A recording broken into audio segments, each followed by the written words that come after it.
In today's video, I am going to teach you how to add cookies to your Wix website.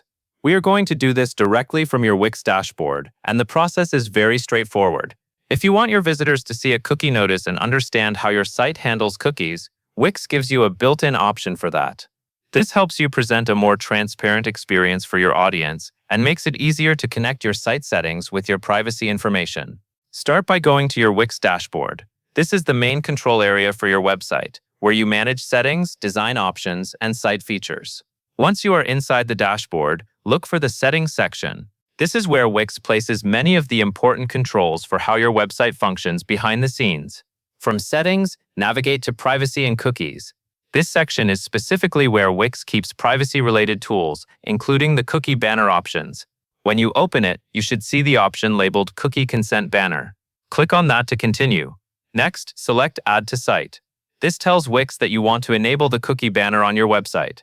Once you add it, you will be able to adjust how it appears and what information it shows to visitors.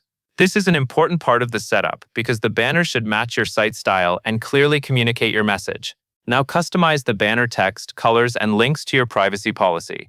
For the text, keep it simple and easy to understand so visitors know that your website uses cookies. For the colors, choose something that fits your branding while still being easy to read. Make sure the banner stands out enough that visitors can notice it without it feeling out of place on your site. Then add the link to your privacy policy so users can review more details if they want to. This adds clarity and makes the banner more helpful. After everything looks the way you want, click Save. This will apply your changes and keep the cookie banner settings active on your Wix site. It is a good idea to quickly review the banner after saving, just to make sure the text is clear, the design looks right, and the privacy policy link is correct. A clean and readable setup helps create a better experience for your visitors. That covers everything you need to know.